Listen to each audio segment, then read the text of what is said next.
Her husband spent her wages on a camera until her mother's ledger revealed the truth.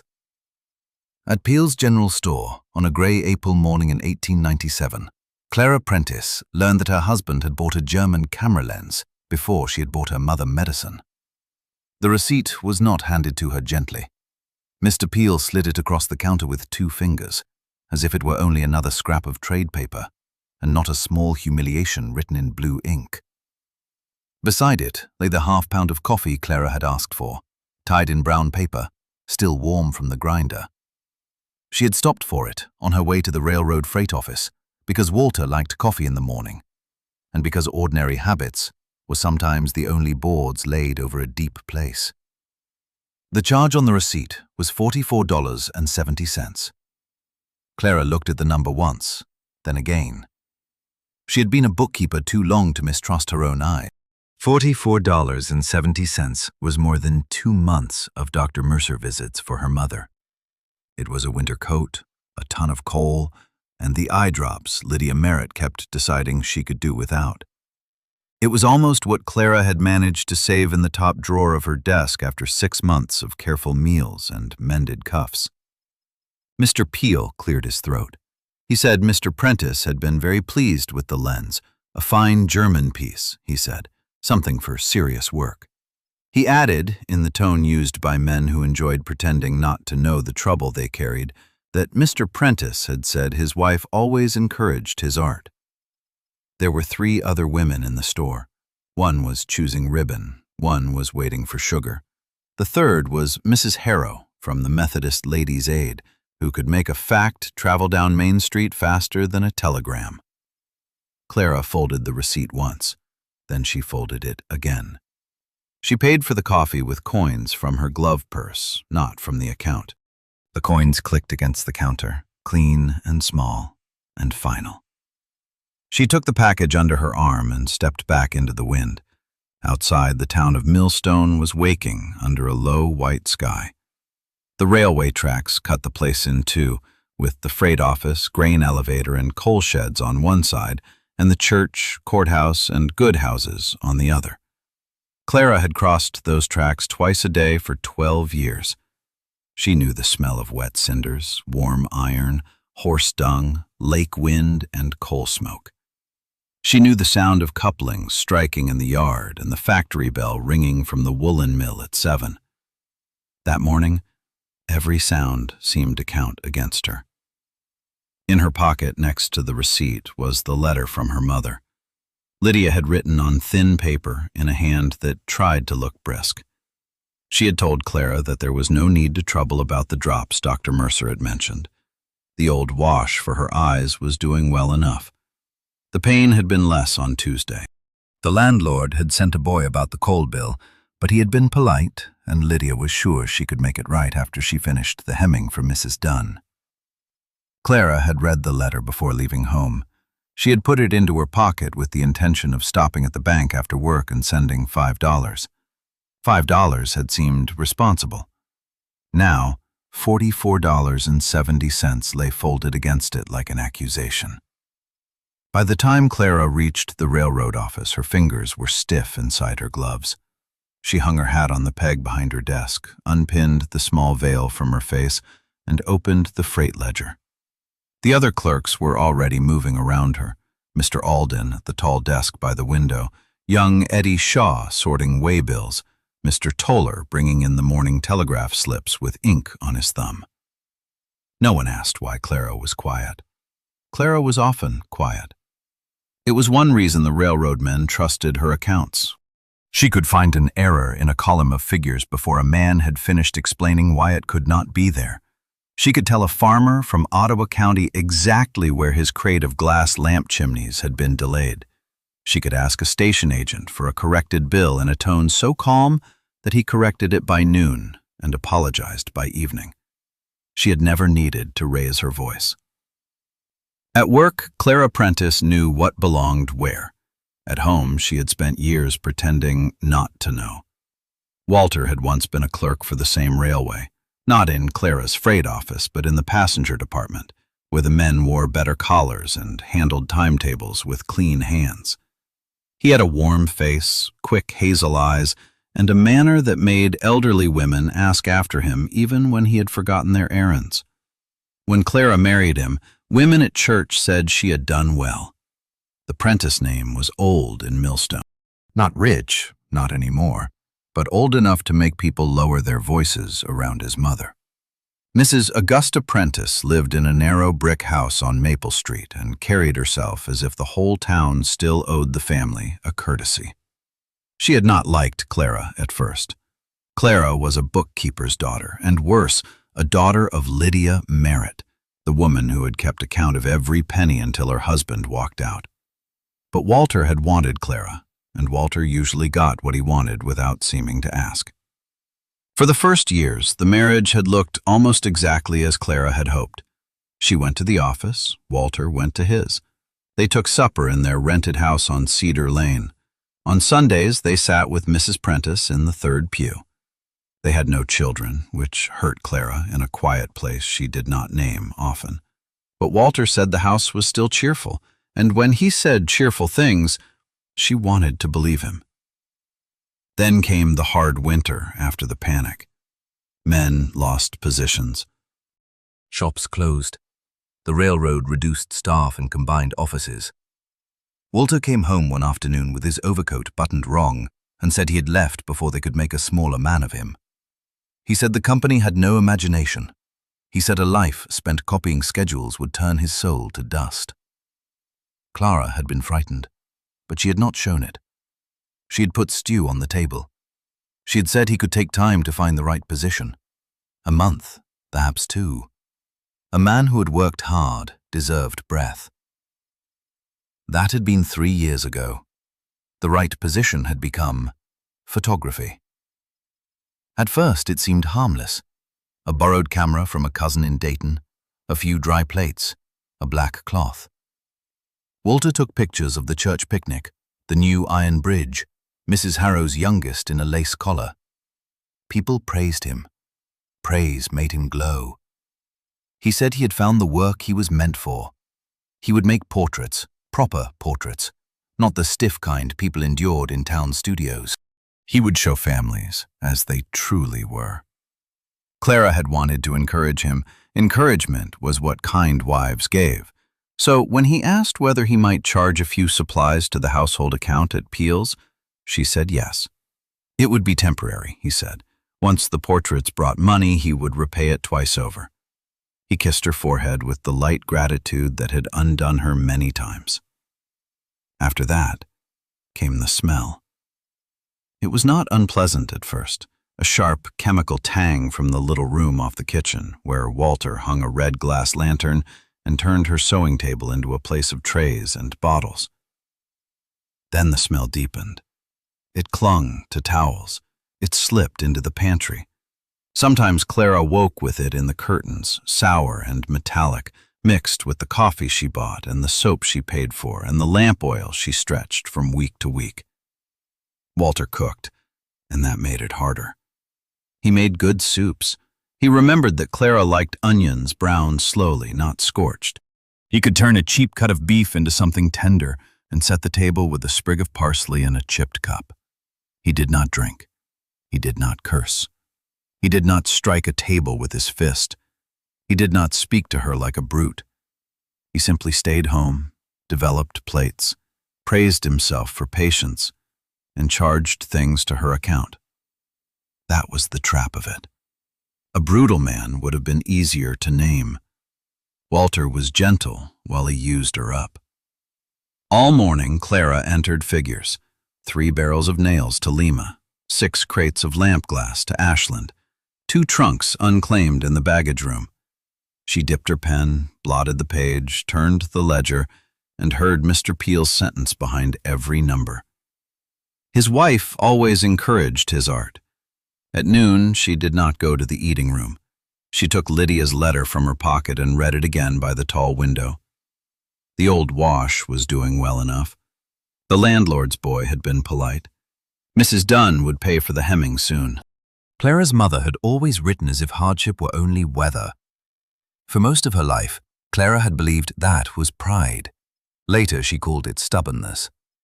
Now, as the receipt sat on her desk, with its clean German lens and its bold amount, Clara felt another possibility move under the old story.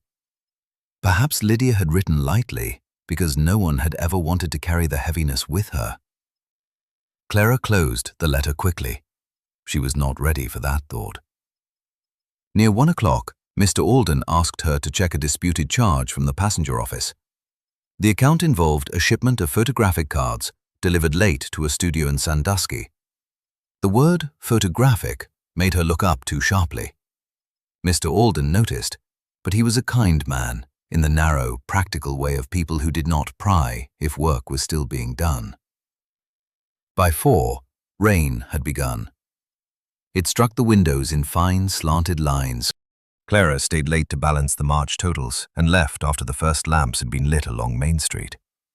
She walked home under her umbrella, passing the store, the bank, the courthouse steps, the black shape of the church steeple against the wet sky. In every lit window, she imagined someone discussing the receipt. When she reached Cedar Lane, light shone from the kitchen. Walter had made chicken and dumplings. The table was set. The coffee tin stood open near the stove. The new lens case lay on the sideboard, polished and dark, with a brass clasp that caught the lamplight. Walter came from the little room with his sleeves rolled and his hair falling over his forehead. He looked pleased, boyish, almost tender. He told her supper was ready and that he had managed a fine exposure that afternoon. Mrs. Harrow had come by with her niece, and he believed the portrait might bring inquiries. He had a way of making hope sound like income. Clara took off her gloves slowly.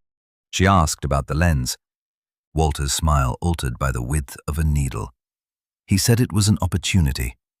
Such things did not come to Millstone every day. A man had to invest in his tools if he meant to be taken seriously. He did not say the price. He did not need to. They both knew she had seen the account. What tired Clara most was not the purchase. It was the small performance around it, the belief that if he stepped lightly enough, she would pretend the floor had not cracked. She ate the chicken and dumplings because waste was waste. They were good. The gravy had pepper in it, and the chicken had been cooked down from a bird that should have lasted 2 meals. Walter watched her taste it and looked relieved when she nodded. There had been a time when that little relief would have softened her. It still did, and she resented it. His kindness was never false. It was simply too small to pay for the damage around it. After supper, he returned to the darkroom. Clara washed the dishes in water that cooled too quickly. She looked at the brown line where the coffee had stained the inside of his cup. She thought of Lydia's thin letter. She thought of the $44.70. Then she thought of her father. Jonas Merritt had left when Clara was 11. She remembered the day with the cruel clearness that children carry into age. The house had smelled of boiled potatoes and rain. Her mother had stood by the table with the household ledger open, the brown one with the marbled cover and cracked spine. Her father had been buttoning his coat. His face had the injured look of a man who wanted to be pitied for the pain he was causing. He had said Lydia had counted the love out of him. He had said no man could breathe in a house where every coin was watched. Then he had lifted his small valise and gone out, leaving the door open long enough for rain to blow in across the floor. Clara had been in the passage unseen. She had looked not at him, but at her mother. Lydia had not cried. She had placed one hand on the ledger and one on the back of a chair, as if the room itself had tilted. That silence had frightened Clara more than a scream. For years afterward, the town repeated the story in softer forms. Poor Jonas. Poor Lydia too, of course, but a woman had to be careful. A man did not like to feel watched. A wife could keep a house so tightly that a husband slipped out only to feel his own soul. Clara heard it from neighbors, from aunties, from girls at school whose mothers did not know they were repeating adult judgments. She heard it from Mrs. Prentiss before she was married, when the older woman asked whether Clara had inherited her mother's habit of putting everything in a ledger. Clara had smiled then. She had said she preferred order at the office and peace at home. Peace at home. What a young woman's phrase, so clean, so empty. To keep that peace, Clara had trained herself not to ask questions that sounded like Lydia. She did not ask Walter how long a search for work could reasonably last. She did not ask why the photography money never returned. She did not ask why his mother praised his refinement but never offered him even $5 for supplies. She did not ask why Clara's own mother made do with old medicine while Walter bought paper, plates, varnish, frames, and now a German lens. She did not ask because every question seemed to have her mother's voice inside it, and she had promised, at 11, that no man would ever leave her, because she counted. That night, Walter came to bed near midnight, smelling of chemicals and triumph. He said the lens was splendid. He believed it would change everything. Clara lay beside him, eyes open in the dark. It occurred to her, with a calm that frightened her more than anger, that he might be telling the truth. It might change everything, only not in the way he meant. 2 days later, the first truth came from a man who did not know he carried it. Clara had gone to the passenger office to retrieve a misfiled schedule. Rain had turned the yard to black mud, and the men inside were restless from delayed trains. At the counter stood Owen Price, who had once worked beside Walter. He was broader now, with a sandy moustache and a clerk's green eyeshade pushed up on his forehead. He recognized Clara and asked after Walter. Clara gave the answer she had given for 3 years. Walter was pursuing photography. He had left the railway to build something of his own. Owen's face changed before he could stop it. It was only a flicker, but Clara had made a living from noticing small discrepancies. A misplaced digit, a station name written in the wrong hand, a man looking down when he had expected to look straight. She asked what he meant by that look. Owen tried to withdraw. He said it was not his place. He said perhaps he had misunderstood. Then Clara used the voice she used with agents who misplaced freight and expected her to accept fog as an explanation. By the end, Owen told her. Walter had not left because the railway lacked imagination. He had been warned through the winter for absences. At first he had disappeared for afternoons, then whole days. He said he was ill, but men saw him near the river taking photographs of ice and bridge work. When the office found passenger forms copied late and accounts unfinished, Mr. Bramley offered him a quiet resignation for the sake of the Prentiss name. Walter accepted. There had been no grand refusal, no noble escape from dust. There had been neglected work, embarrassment, and a soft landing arranged by other people. Owen looked ashamed when he finished, as if he had dirtied her by telling the truth. Clara thanked him. That was all. She carried the schedule back to the freight office, placed it where it belonged, and returned to her desk. For the next 3 hours, she worked with such precision that Mr. Alden complimented her on the speed of the weekly balance. She said nothing. Panic had no useful place in accounting. A shaking hand blotted the page. A clear hand finished the column. But inside her, an old room was being rearranged. Walter had not lost his place to a cruel new age. He had neglected it. Walter had not been searching bravely for his calling. He had been hiding inside one. Walter had not lived on her wages by accident while he built a future. He had accepted her wages as the soft landing after his own failure, then asked her to admire the scenery. On her way home, Clara did not cross directly to Cedar Lane. She went instead to Peel's General Store. Mr. Peel was weighing nails for a farmer. Mrs. Peel stood behind the dry goods counter. Mrs. Harrow was not there, which Clara accepted as mercy. Clara asked to see the household account. Mr. Peel hesitated. Respectable stores did not enjoy showing wives the full length of their husband's rope. But Clara's name was on the account. Her wages paid it.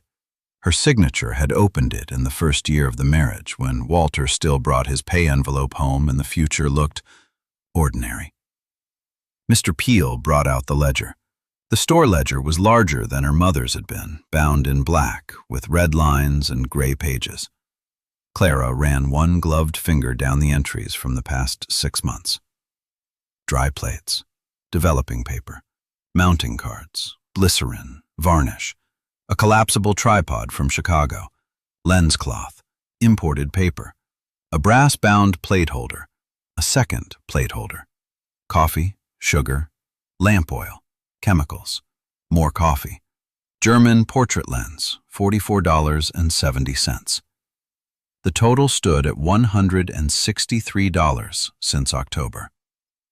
Clara felt the store tilt around her. $163. That was not encouragement. That was not patience. That was nearly a year's rent on Lydia's room, nearly a year's coal, almost half the money Clara had planned to save for a house of their own before Walter left the railway and hope began eating the savings. She asked whether Walter had paid anything on the account himself. Mr. Peel did not meet her eyes. Mrs. Peel, who had always been kinder than her husband and more tired than unkind people understood, said quietly that Mr. Prentiss sometimes brought in portraits in exchange for frames, but no money had been credited. Clara thanked her. Then she told Mr. Peel that no further charges were to be made to the Prentiss account, except by Clara's written order. Not by Mr. Prentiss, not by Mrs. Augusta Prentiss, not by any boy sent with a note. Her written order only. Mr. Peel straightened. He said such an arrangement might be awkward. Clara told him awkwardness was cheaper than confusion. That sentence traveled. She knew it would. By evening, half of Main Street would know that Clara Prentiss had cut off her husband's account. By Sunday, Mrs. Prentiss would know. By Monday, someone at church would compare Clara to Lydia Merritt. The thought hurt less than she expected. At home, Walter was trimming photographic cards at the kitchen table. He had moved the lamp close, and the light lay soft on his hair. For a moment she saw him as a stranger might, a handsome man with delicate hands, absorbed in his calling, easy to defend if one did not ask who had bought the paper. He looked up and told her he had captured a fine likeness of Mrs. Harrow's niece. There was real pride in his voice. He said people would see soon enough. He only needed more time. Clara hung her hat. She said she had seen Owen Price. Walter's face emptied. It filled again quickly, but not with truth. He said Owen had always envied him. He said the railway had been dying inside. He said there were reasons. He said Clara could not understand what it did to a man to be made small behind a desk. Clara thought of her own desk, of the tall ledger and the ink on her finger, and the men who brought her mistakes they hoped she would fix without calling them mistakes. She thought of 12 years of making herself useful enough to be kept in a room where men still said, "Lady Clerk," as if it were a favor. She said Walter had lied. He said he had spared her worry. It was a beautiful phrase. Men had used beautiful phrases for ugly conveniences since the first ledgers were ruled. Clara asked whether he had spared her worry when he spent $163 on supplies since October. He stood then. Not violently. Walter did not do violence. He did injury softly. He said she had become hard. He said money was not the only measure of a life. He said he had hoped she, of all people, would not be like her mother. There it was, the old key in the old lock. For 16 years that accusation had opened every door in Clara. It had let guilt enter, then silence, then consent. It had made her step back from her own anger, as if anger itself were a family disease. That evening the key turned, and nothing opened. Clara said Lydia had kept a roof over her child. Walter blinked as if she had answered in a foreign language. She went upstairs without another word. On Saturday, a letter arrived from Mrs. Augusta Prentiss.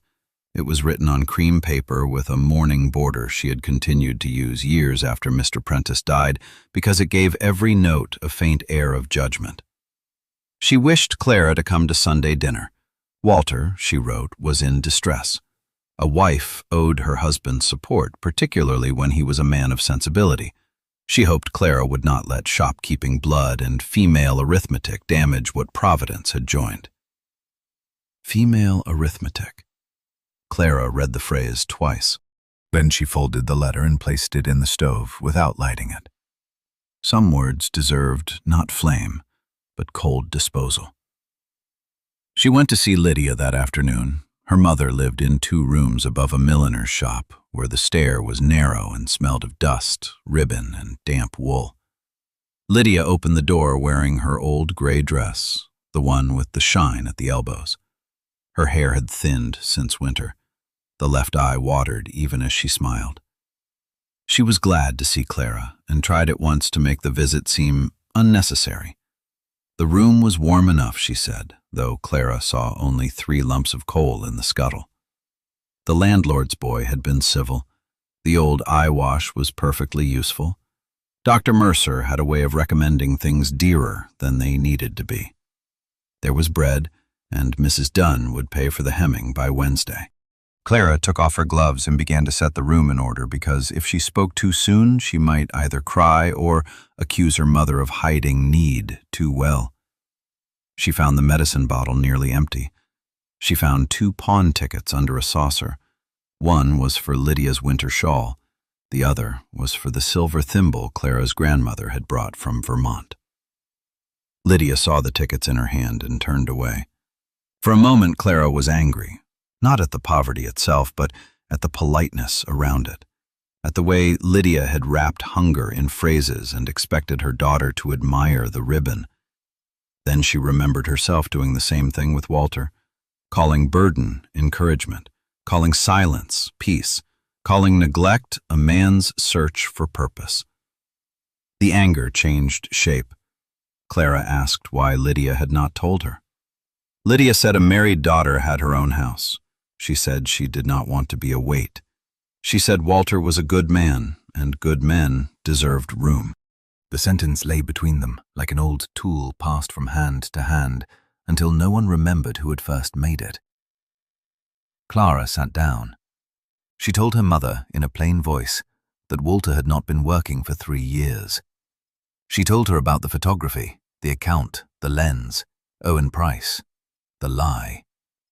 She did not tell everything. Shame still had its habits. But she told enough. Lydia listened without interruption. Her hands, knotted by sewing, rested in her lap. When Clara finished, her mother said only that lies did not become smaller because a man spoke them gently. Clara looked at her then. It was the sort of sentence she wished she had heard at 11. But perhaps Lydia had not been able to say it then. Perhaps a woman, abandoned with a child and a ledger full of debts, had no spare breath for lessons. The rain started again. It ticked against the window and blurred the milliner's sign below.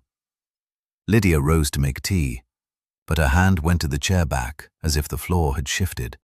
Clara stood quickly and steadied her. The movement knocked a sewing basket from the small table. Spools rolled across the floor. A packet of needles slid under the stove. From beneath the folded mending, something heavy dropped and struck Clara's shoe. It was the old ledger. Clara knew it before she bent. Brown marbled cover, cracked spine, corners worn to cloth. She had not seen it for years, but it had lived in her mind like a portrait of accusation. Lydia reached for it too quickly. Clara saw the fear in her mother's face, not guilt, fear. She asked to read it.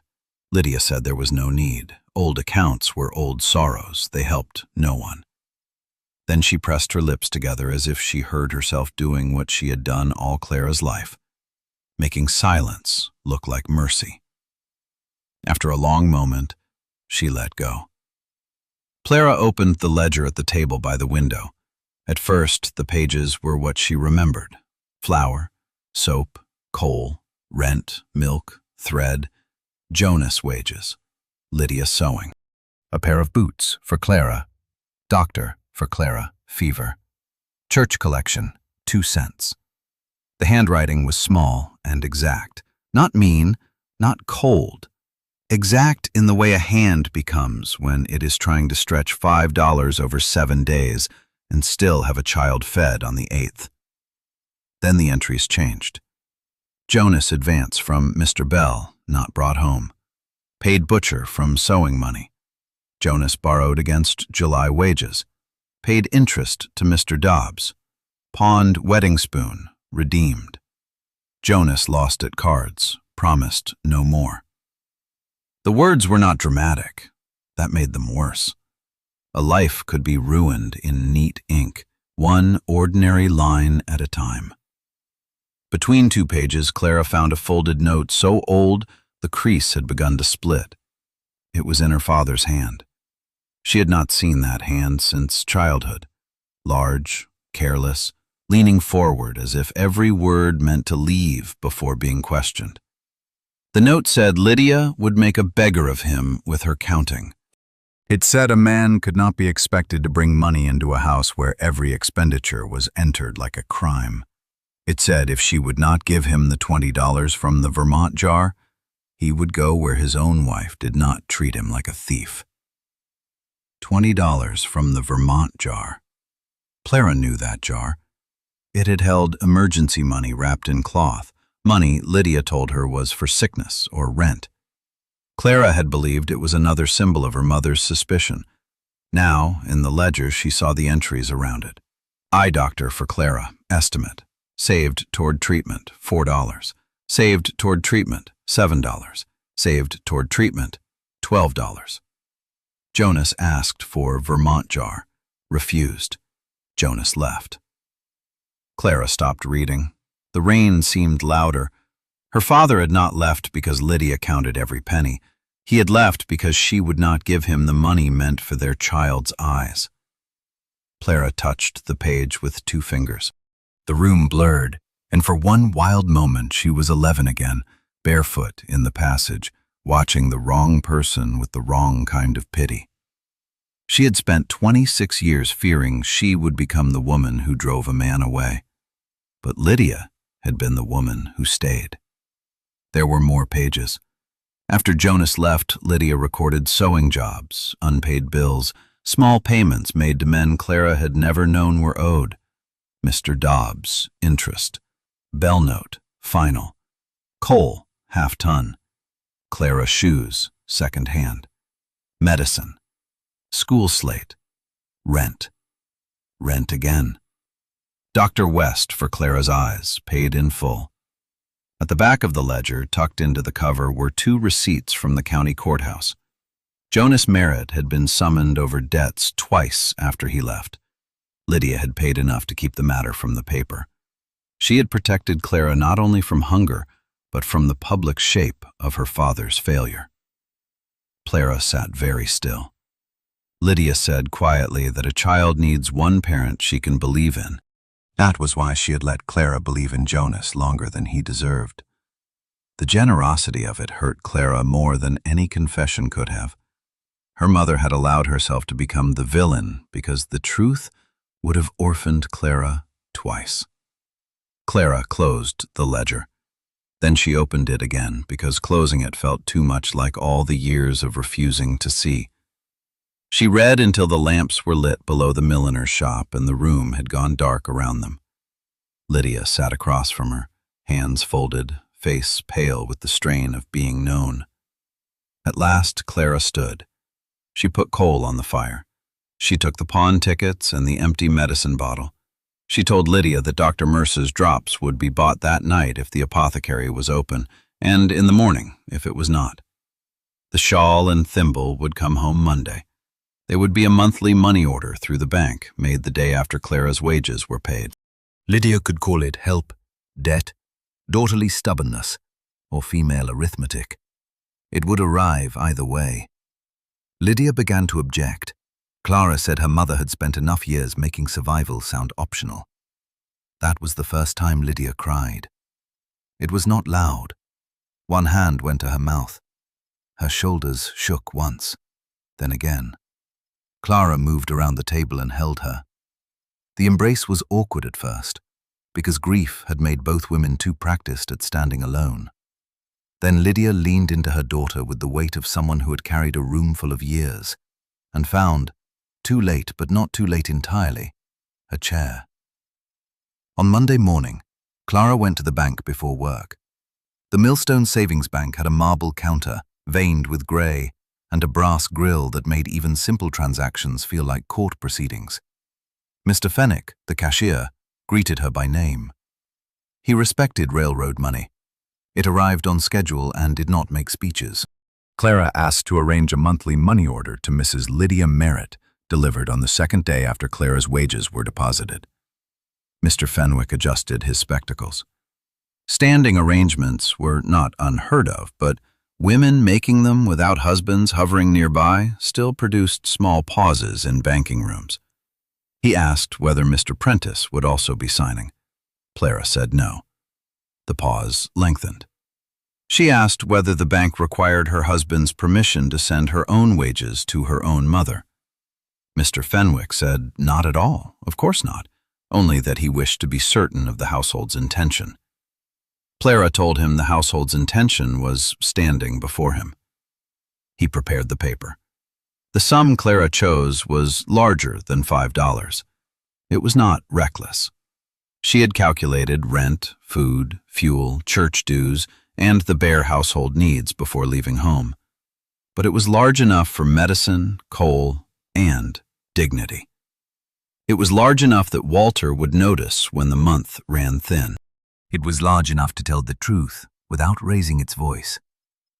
She signed with her full name, Clara Prentiss. She had not used Merritt in years, except where law required it. The middle name looked strange in the bank book, like a person stepping from behind a curtain. At the freight office, the day moved with its usual demands. A shipment of farm implements had gone to the wrong siding. A crate of books from Cleveland arrived damaged. Mr. Toller cursed the telegraph. Eddie Shaw misplaced a bill and found it in his hat, which would have made Clara laugh on another morning. She did not laugh, but she worked steadily. Near 5, Mr. Alden asked whether she wished to leave early. Her face, he said, looked like someone who had balanced a difficult account. Clara almost smiled. She said the account was not balanced yet, but the false entries had been identified. He did not understand. He nodded anyway. Walter was home when she arrived. So was his mother. Mrs. Augusta Prentiss sat in the parlor wearing black silk and judgment. Her bonnet was set beside her on the chair, and her gloves lay across her reticule like folded wings. Walter stood by the mantel, pale and handsome, with the new lens case behind him on the shelf. He had clearly told his mother enough to summon her outrage, and not enough to summon truth. Augusta began gently, which was how she made cruelty respectable. She said marriage required faith. She said men of talent often appeared impractical to narrower spirits. She said Walter's father had also been misunderstood by tradesmen. She said Clara's decision at Peel's had caused talk. Clara removed her gloves. Augusta said talk could injure a family name. Clara said unpaid accounts could do that as well. Walter flinched. Augusta's mouth tightened. Then the older woman reached for the old blade. She said Clara must take care. The Merritt women had a history of letting money sour the home. Everyone knew Lydia Merritt had driven Jonas away with suspicion and ledgers. Augusta said she would hate to see Walter pressed into the same misery by a wife who could not distinguish support from control. Clara looked at the lens case. The brass clasp gleamed in the lamplight. Such a beautiful object, such a polished little witness. She told Augusta that Jonas Merritt had left because Lydia would not give him the money saved for their child's medical care. The room changed. Walter looked confused. Augusta looked annoyed, as if Clara had introduced an unsuitable fact at a formal dinner. Clara took Lydia's ledger from her satchel and placed it on the parlor table. She had not planned to bring it out. She had meant to keep the old pain private. But Augusta had made Lydia's name public for years, polishing the town's lie whenever it suited her. A woman maligned in parlors deserved at least one parlor where the record answered. Clara did not read every entry. She did not need to. She opened to the page with the Vermont jar. She opened to the debt receipts. She opened to the notes in Jonas's hand. She told the story in a measured voice. Jonas had borrowed, spent, and blamed. Lydia had paid, mended, fed, and stayed silent. The ledger was not a weapon against a husband. It was the map of a wife keeping a child alive. Augusta said old accounts were unbecoming. Clara said old lies were worse. Walter sat down. It was the first honest movement he had made all evening.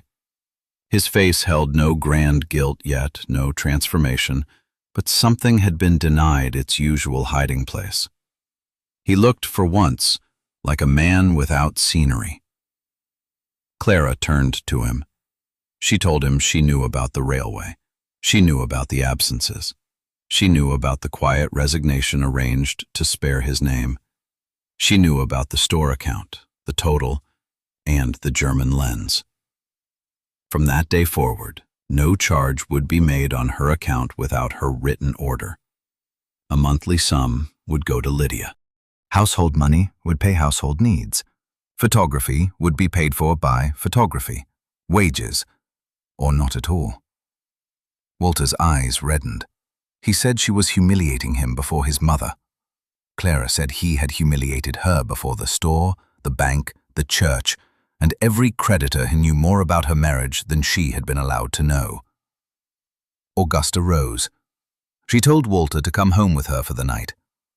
For a brief second, the old fear moved in Clara.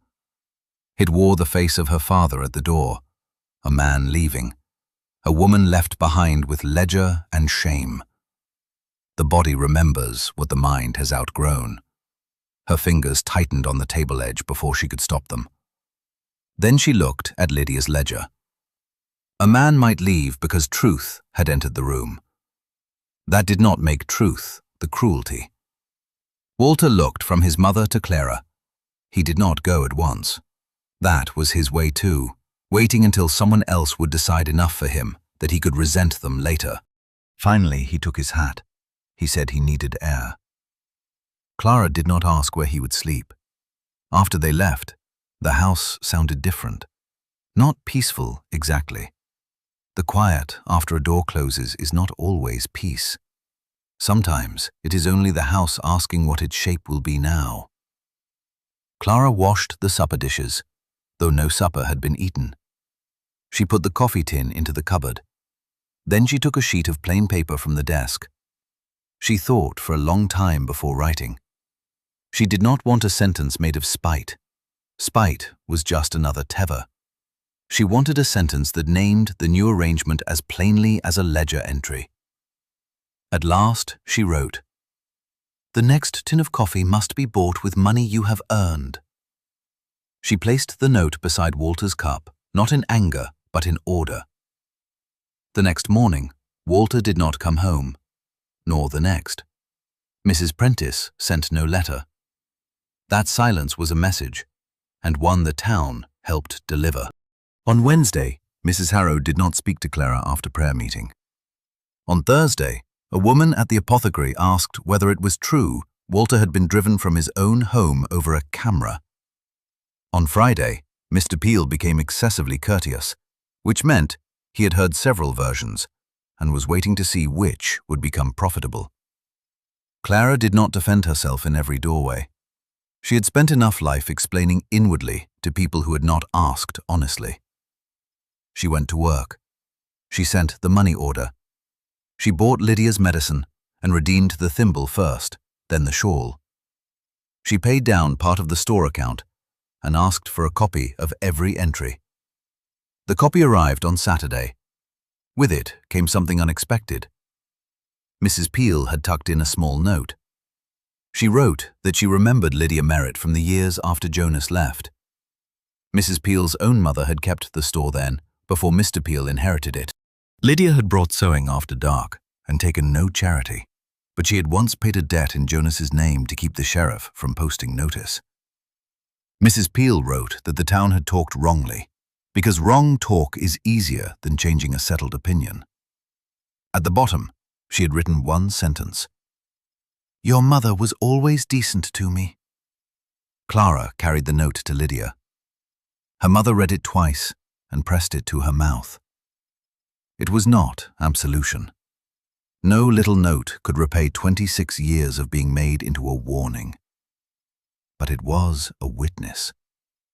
Sometimes one witness was the first stone removed from a grave. The matter might have settled into private estrangement if Mrs. Clara Prentiss had been less proud.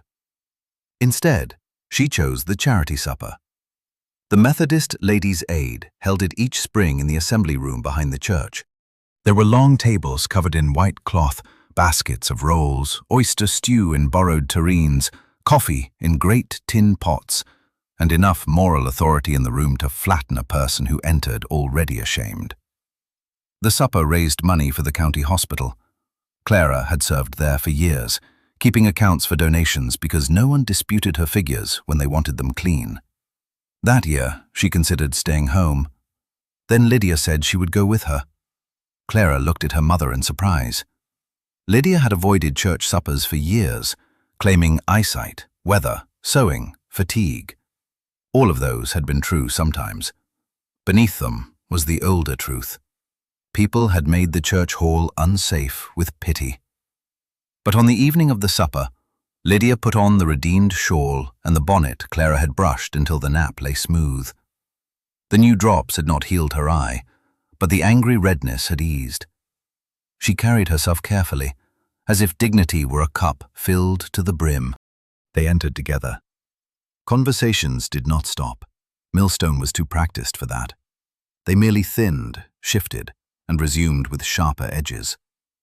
Clara felt eyes move over her dress, her gloves, her mother's shawl, the absence of Walter at her side. Mrs. Harrow greeted them with the strained warmth reserved for donors and sinners. Mr. Alden bowed. Mrs. Peel smiled with real kindness from the coffee table. Mrs. Clara Prentiss sat near the front with Walter beside her. Clara had not seen him for 6 days. He looked tired. That was the first thing she noticed. Not ruined, not transformed. Simply tired in the way of a man who had discovered that being pitied by one's mother did not make a future. His collar was less crisp than usual. His eyes found Clara's, then fell to Lydia, then away. There was a small exhibition along one wall, quilts, preserves, woodwork, and photographs to be auctioned for the hospital. Walter's portraits were there. Clara had known they would be. Mrs. Harrow had arranged it weeks before. The photographs were good. That hurt in a complicated way. Walter did have an eye for stillness. He could make a child look thoughtful instead of frightened, an old man tender instead of severe. Talent was not a lie. It was only not a receipt. People praised the photographs. Some glanced at Clara as they did, as if her failure as a wife might be measured against the softness of Walter's images. After supper, Mrs. Harrow called for the auction pledges. It should have been ordinary. A quilt from Mrs. Dunn, a carved box from Mr. Peel's nephew, 2 jars of peaches. Then Mrs. Prentiss rose. She did not look at Clara at first. That was deliberate. She spoke to the room about genius being fragile in small towns, about the duty to encourage refinement, about the danger of allowing practical minds to crush beauty before it could serve the world. She announced that her son Walter had offered a set of portraits for the hospital donors, and she hoped the community would show broader support than he had lately received in his own household. The room became very still. Lydia's hand closed around Clara's under the table. Clara did not stand. She did not give the room a scene. She had learned from ledgers that the strongest answers were sometimes totals, not speeches. but Mr. Alden stood. He was not a dramatic man. He had a narrow beard, a careful manner, and no taste for social fires. That made the sound of his chair all the more startling. He said the hospital accounts were not a place for family quarrels. He said Mrs. Prentiss's son had talent, yes, but talent did not make a creditor paid, nor a lie harmless. He looked uncomfortable, but he continued. Since the matter had been opened publicly, he would add that Clara Prentiss had kept the railroad's freight books for 12 years with more honor than many men who had been born expecting honor as an inheritance. He said he would trust any account that passed under her hand. Mrs. Prentiss flushed. Then Mrs. Peel stood as well. She did not speak loudly. She only said that she wished to correct something long overdue. Lydia Merritt had once been called a hard woman because she kept a ledger. Mrs. Peel had seen one of the old receipts herself and knew Lydia had paid debts not her own to protect her child.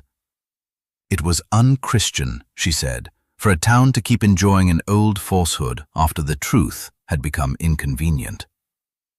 There was a murmur then, not loud. Millstone did not change its stories quickly, but the room shifted. Clara felt it as surely as a train car taking another track. Lydia stared at the tablecloth. Her cheeks had gone white. Clara feared the scene had wounded her more than silence would have. Then Walter stood. The room held its breath for a different reason. He did not make a grand confession. He was not that brave yet. But he said his mother should not have spoken of Clara's household. He said the photographs were to be auctioned for the hospital, not for his pride. He said any money they brought would go first toward his account at Peel's. It was not enough, but it was the first money his art had offered anyone besides itself. Clara did not forgive him in that moment. Forgiveness, she had come to understand, was not a curtain one dropped because the audience expected an ending. It was work, if it came at all, and sometimes the honest ending was not forgiveness, but the refusal to keep lying.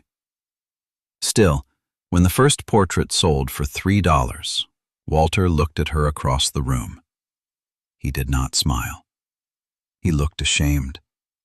Real shame, not the wounded pride he had worn in the parlor. Clara lowered her eyes first, not from weakness, but because his shame was his to hold.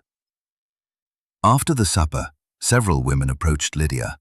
Their words were awkward. One said she'd always admired Lydia's sewing. Another said she'd never believed all the talk. That was probably untrue, but Lydia accepted the kindness, as one accepts a blanket that arrives after the fever has broken.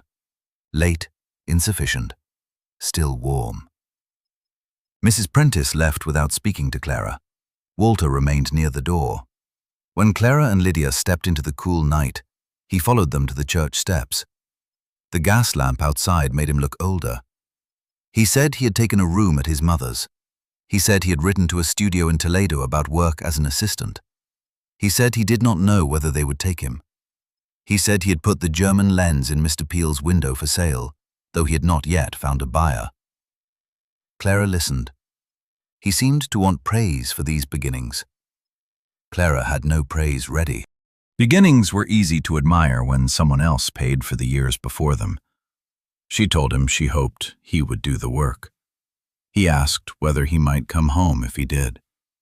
Lydia looked away, giving her daughter privacy in the only way a public sidewalk allowed. Clara said she did not know. She said the house had been built around too many unspoken things.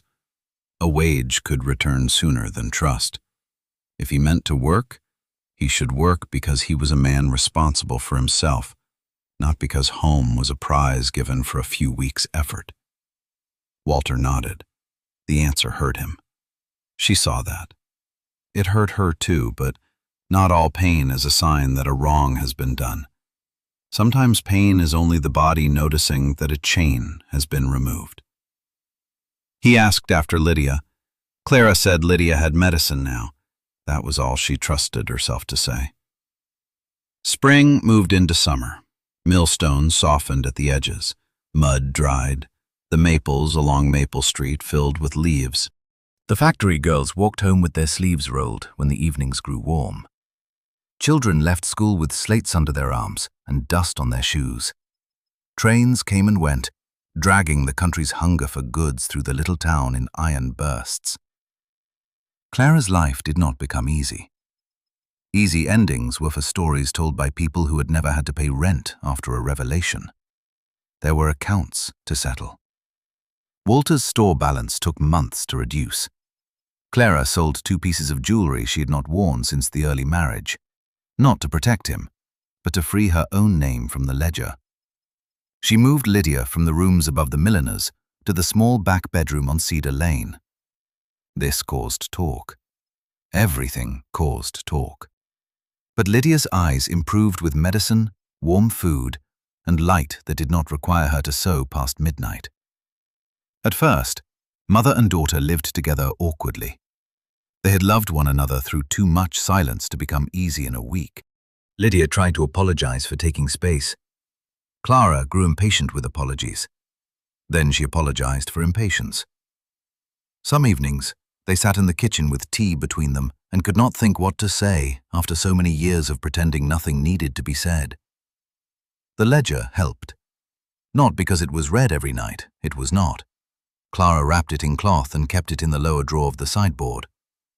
But sometimes, when a memory rose crooked, Lydia would correct it with a fact. Not coldly, not to reopen wounds, to give the past its proper shape. Jonas had not been all bad, she said once. That was why leaving had confused them both. He could sing hymns in a clear tenor. He carved Clara a wooden horse. He once walked 3 miles in snow for oranges when fever took her appetite. Then he spent money that was needed at home, lied about it, and called the asking cruel. Clara understood the importance of holding both truths. If a man had been only monstrous, a woman could discard the memory whole. But men like Jonas and men like Walter left tenderness in the house with the unpaid bills. That was what made the accounts so difficult. Walter wrote twice. The first letter came from Toledo, where he had found temporary work sweeping floors and preparing plates for a photographer who did not consider talent a substitute for punctuality. The letter was humble in places and performative in others. Clara could feel him trying on remorse like a coat he hoped would fit by winter. He included $2 toward the Peel account. Clara credited it in her own household book. The second letter was plainer. He had worked 6 weeks. His hands were stained with chemicals from other men's portraits. He had learned that customers did not pay for a man's vision if the appointment was missed and the plates were spoiled. He wrote that he had begun to understand the difference between loving work and making work answer to other people. That sentence Clara read more than once. She did not invite him home. She did not throw the letter away. In July, Mrs. Prentiss came to Cedar Lane. She arrived in a closed carriage, though the day was fair, wearing black lace gloves and a face arranged for endurance. Lydia was shelling peas at the kitchen table. Clara was home early because a freight delay had moved the week's balance to morning. For a moment, the 3 women looked at one another across all the invisible furniture of class, shame, age, and injury. Augusta had not come to apologize, not at first. She came to say Walter had remained in Toledo and was paying board from wages. She said this as if reporting a medical uncertainty. She also said the Peel account had received another payment, and that Walter had refused money from her when she offered it. This last fact had shaken her. Clara saw it. Augusta had built her motherhood around rescue disguised as standards. She had mocked Clara's support while offering Walter a softer, grander version of the same dependence. Now he had refused it, and she did not know whether to be proud or offended. Lydia offered tea. Augusta seemed startled by the courtesy. Then she accepted. They sat in the parlor. The parlor had changed. Walter's photographs were gone from the mantel, except one of the iron bridge that Clara had kept because it was good, and because removing every trace of a person was another kind of performance. In their place stood Lydia's workbasket, a vase of late roses, and the household ledger Clara had begun for herself. Not hidden, not displayed as a threat. Present. Augusta noticed it. Her mouth moved slightly. She said ledgers had caused much unhappiness in this town. Lydia, who had spent 26 years letting other people name her life, set down her cup. She said ledgers had recorded unhappiness. That was not the same as causing it. The sentence entered the room and stayed there. Augusta's eyes lowered. For once, the older woman's dignity did not know where to stand. She said she had been unkind. The words were small, but they were words. Lydia accepted them with a nod. Clara did not rush to warm them into more than they were. Before leaving, Augusta asked Clara whether she intended to end the marriage. Clara said she intended to stop living inside a lie. What form the marriage could take after that would depend on truth, labor, and time. She had learned not to make promises for another person's improvement. Augusta looked as if she wished to object, then found no sentence strong enough. At the door, she said Walter had always been sensitive. Clara said sensitivity without responsibility had become another bill handed to women. Augusta left with that unpaid sentence following her to the carriage. By autumn, the Peel account was closed. Clara paid the final balance with Walter's third money order and some of her own savings. She requested a receipt in full. Mr. Peel wrote it carefully, perhaps sensing that this piece of paper mattered more than most. Mrs. Peel wrapped it in tissue before handing it over, a tenderness so quiet, Clara almost missed it. That evening, Clara placed the receipt inside her own ledger, not Lydia's, her own. The book was bound in green cloth and bought from the stationer's with money she had set aside after wages, rent, food, Lydia's money order, and coal. On the first page she had written the household names, Clara Merritt Prentiss and Lydia Merritt. She had hesitated over Walter's name, then left a space. Not erased, not included without truth. The entries were not a prison, they were a map. Coal, paid. Medicine, paid. Rent, paid. Coffee, paid. Money ordered to Lydia, now household contribution, deposited in savings. Peel account, closed. Walter sent a letter in November asking to visit for Thanksgiving. He did not ask to come home. Clara noticed that first. He asked to visit. He wrote that he had steady work now in Toledo and had been allowed to take portraits on Saturdays for a small share. He wrote that he had enclosed $5, not toward any account but toward Lydia's winter coal if Clara would permit it. He added that he knew permission was not the right word, but he was learning that money given without honesty carried hooks in it. Clara read the letter aloud to Lydia. Lydia listened with her mending in her lap. When Clara finished, her mother said Walter sounded less handsome on paper now, which might be an improvement. Clara laughed. It surprised them both.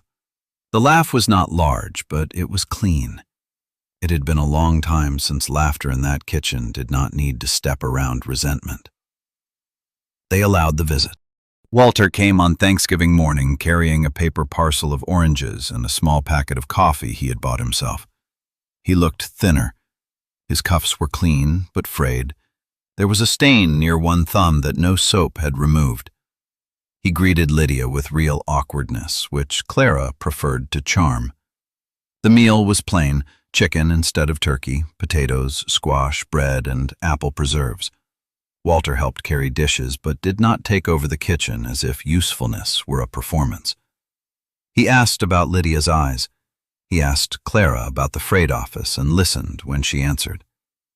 Once, when the conversation drifted toward photography, he spoke of the studio's customers and the difficulty of getting children to sit still, then stopped himself before hope became a demand.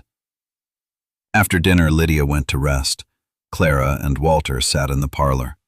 The late light came through the lace curtains and lay across the green ledger on the side table.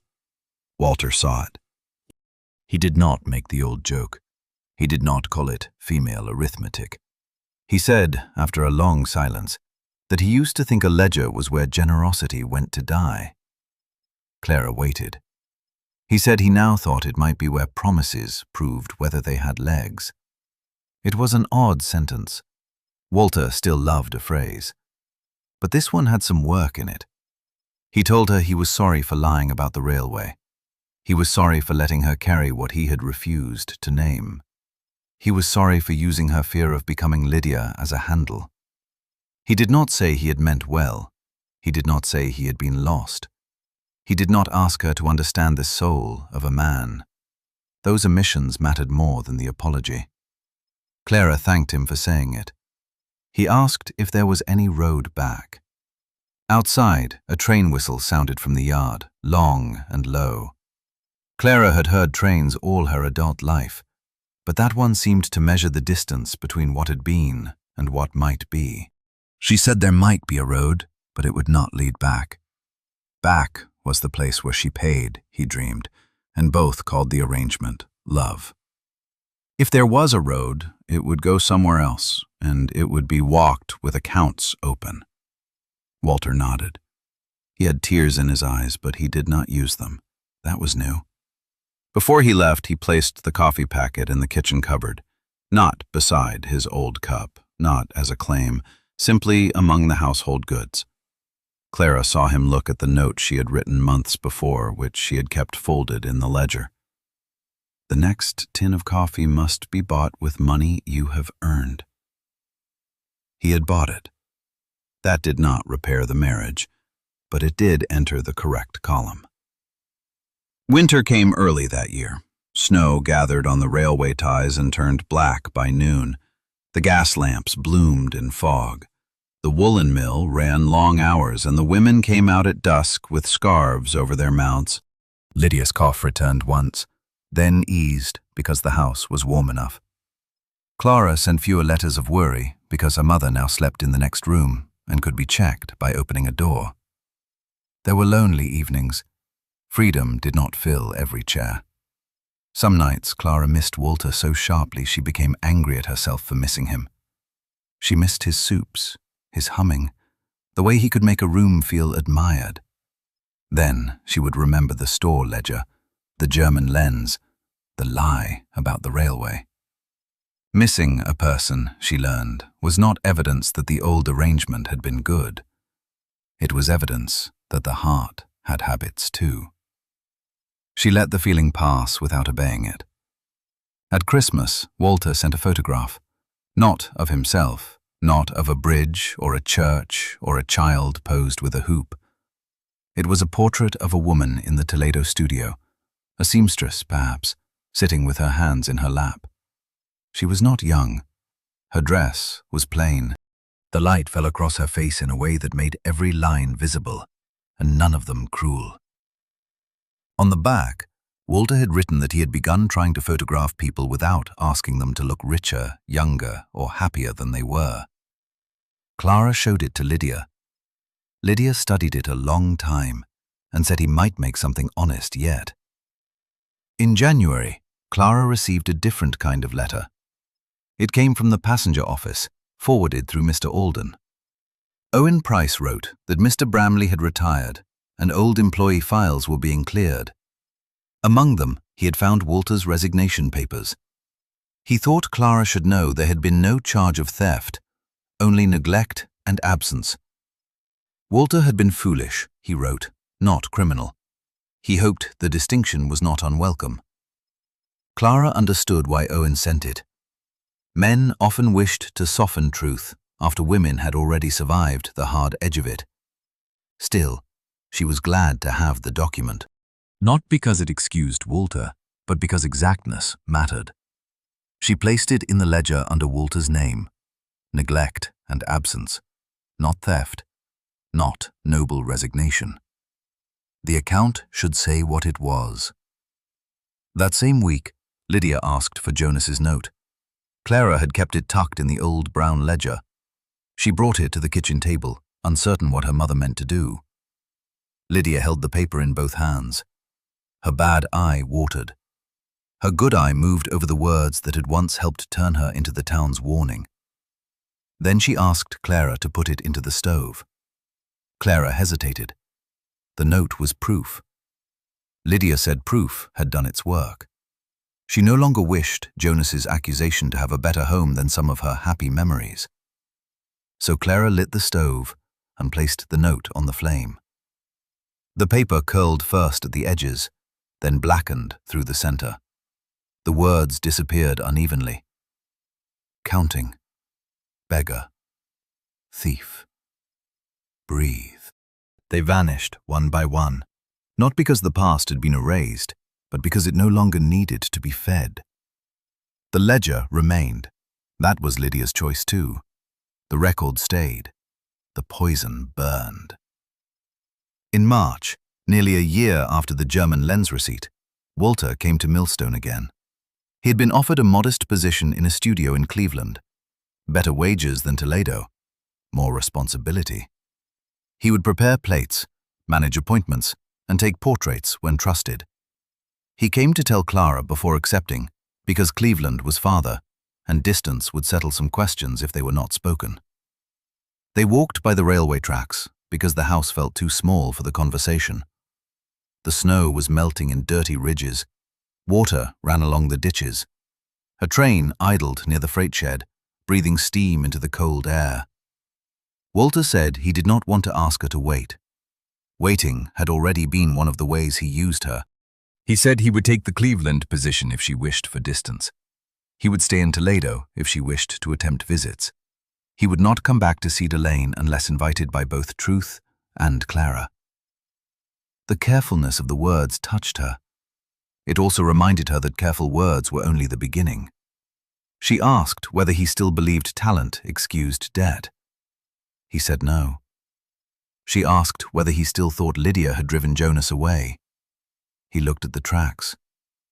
He said he thought men had repeated that story because it was easier than admitting a woman might count for good reason.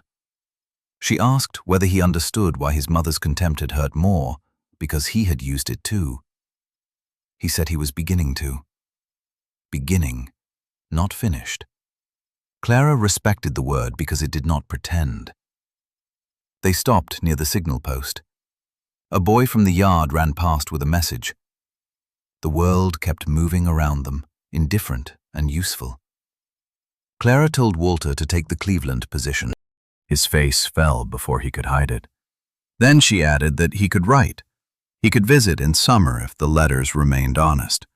They would not decide a marriage in order to comfort the town, his mother, or their old selves. If something new could be built, it would be built at the pace of earned trust. Walter accepted this, not happily, but cleanly. As they turned back, he asked whether she had forgiven him. Clara considered lying kindly. Then she did not. She said she had stopped carrying his excuses. Forgiveness might come later, or it might not. But the space where his excuses had been was already a mercy. Walter walked with her to the edge of Cedar Lane and left her there. That evening, Clara entered the day into the ledger. Not every feeling. Feelings were not freight, but the facts. Walter accepted Cleveland's position. No decision on marriage. Coal sufficient. Lydia cough mild. Coffee paid. She smiled at that last line. In late spring, Clara received a small package from Cleveland. Inside was a photograph, mounted on plain card. It showed a street after rain, not grand, only wet stones, a shop awning, 2 women crossing with baskets, and a strip of light breaking through cloud. On the back, Walter had written, "No charge to anyone but myself." Clara laughed again, softer this time. Lydia asked what it was. Clara handed it over. Her mother studied the photograph and said the light looked honest. They placed it on the mantel beside the iron bridge. There were now 2 photographs in the parlor. One from the days of debt, one from the days after. Clara did not see a contradiction in keeping both. A life was not made true by pretending the earlier pages had never been written. Summer brought heat, flies, peaches, and the smell of tar from the street repairs. Lydia grew stronger. She began taking in only the sewing she wanted, not every garment thrust at her by women who paid late and called themselves charitable. Sometimes she sat on the porch in the evening with her hands empty. At first, the emptiness made her nervous. Then she learned to let it rest there. Clara was promoted in July. Mr. Alden recommended her as senior accounts clerk after Mr. Toller moved west. There was resistance from the district office. The letter used phrases like unusual arrangement and public-facing authority. Mr. Alden replied with figures: errors reduced, balances completed, claims resolved, freight delays tracked. He did not say she deserved it because she was a woman who had suffered. He said she deserved it because the work proved it. Clara kept that letter too. On the day the promotion became official, she bought coffee, coal paid ahead for autumn, and a small blue shawl for Lydia that her mother called extravagant while stroking it like a blessing. At home, Clara opened the ledger and entered her new wage. The number looked almost indecently large compared with the old entries in Lydia's book. She thought of the Vermont jar, of the money saved for a child's eyes, of how easily a household's future could be demanded by someone who called himself wounded. She drew a firm line under the old budget and began a new column, not because life had become simple, because it was hers to count. In September, Mrs. Augusta Prentiss fell ill. The news came through Mrs. Peel, then through a note from Walter. Augusta had suffered a weakness of the heart. She was not dying, the doctor said, but she had been frightened into honesty, which can feel like dying to a proud person.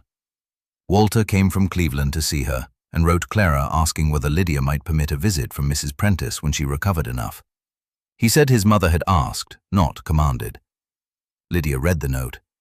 Her mouth tightened in old reflex, then softened. She said Augusta could come if she came without an audience. 2 weeks later, Mrs. Prentiss arrived in a simpler dress than usual. Illness had loosened her from some of her armor. She sat at Clara's kitchen table, not the parlor, because Lydia did not rise to perform formality, and Augusta did not ask her to. For a while they spoke of ordinary things, the heat lingering too long, the price of coal, the hospital. Then Augusta looked at Lydia and said she had repeated a story she had no right to repeat. Lydia said yes, she had. Augusta flinched. She had expected dismissal, perhaps, or polite denial. Lydia gave neither. After a moment, Augusta said she had been afraid all her life of the Prentiss name sinking. Her husband had left debts, though quieter ones. Walter's failures had felt like a second drowning. It had been easier to blame Clara's blood than her own house. Lydia listened. Clara, standing by the stove, felt the old pattern waiting. Women explaining men's damage to one another, while men remained elsewhere. But this time, the explanation did not become an excuse. Augusta did not ask Lydia to pity her more than she had harmed. Lydia did not offer absolution as a social reflex. She said fear made poor company unless a person stopped letting it choose the words. Augusta nodded. Before she left, she asked to see the old ledger. Lydia hesitated. Then she brought it out. Augusta touched the cover with 2 fingers, not opening it. She said she had once thought such books common. Now she thought perhaps every respectable family had one, hidden somewhere, with a woman blamed for what the pages would prove. Clara remembered that sentence.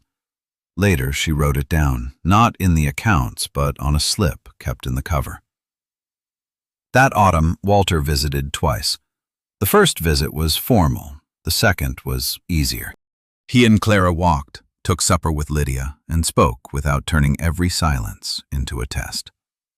He had begun earning enough to pay his own board, send his mother a little money, and save for a camera bought secondhand.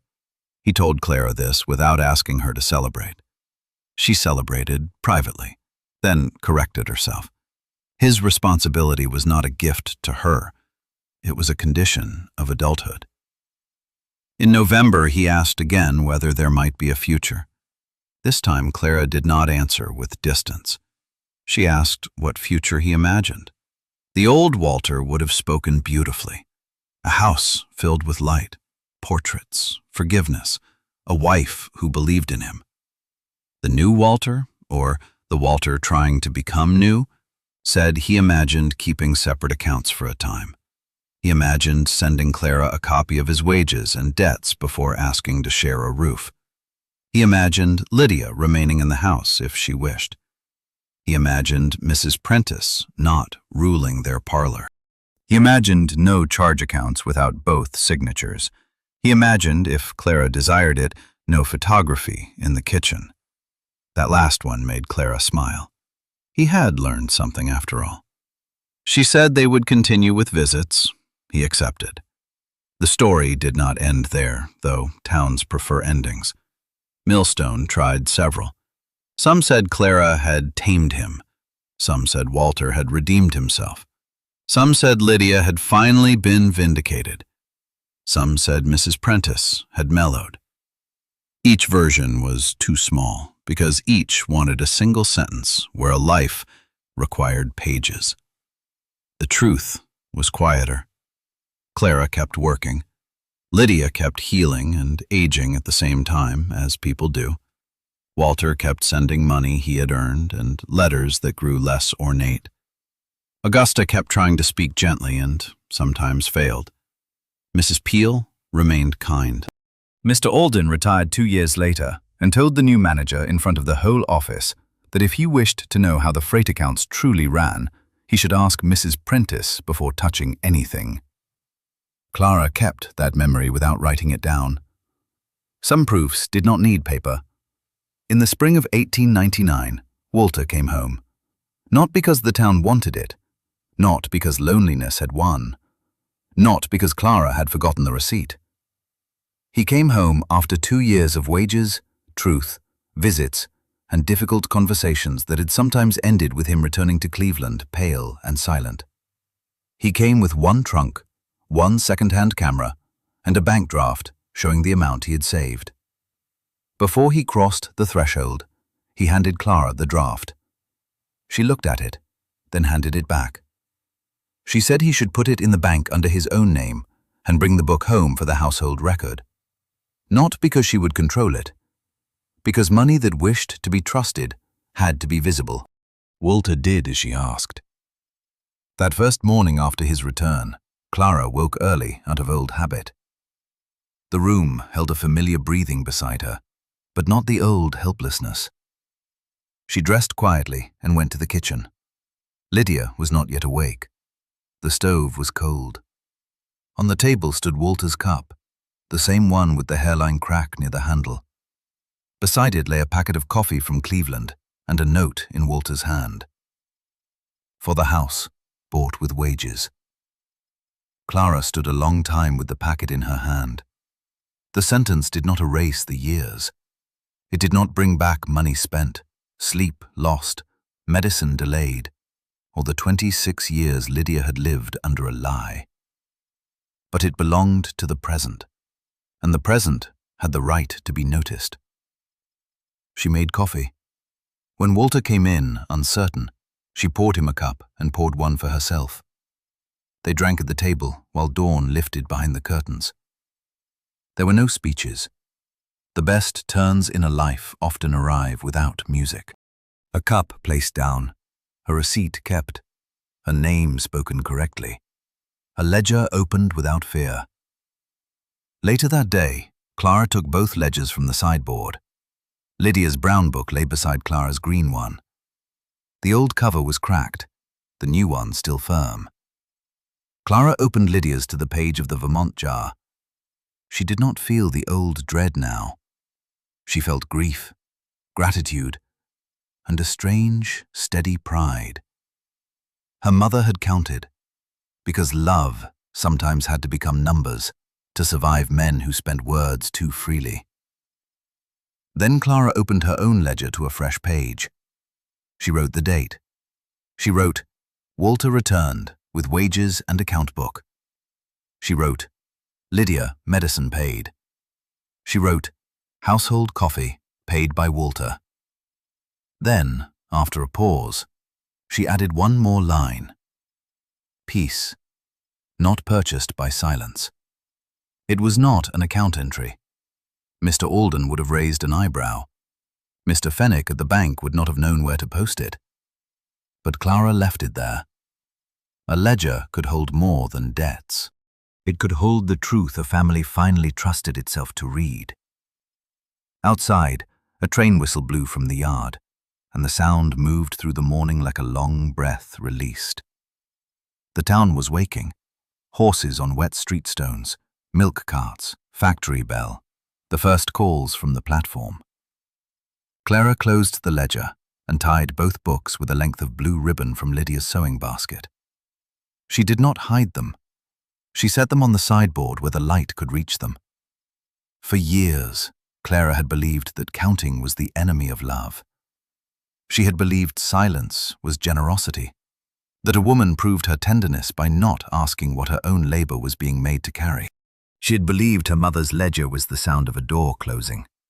Now she knew better. Some doors close because a man walks away from the truth. Some ledgers open because a woman is finally ready to stop paying for the lie. And some mornings begin with coffee that tastes different, not because it is sweeter, but because at last, no one in the room has stolen the price of it.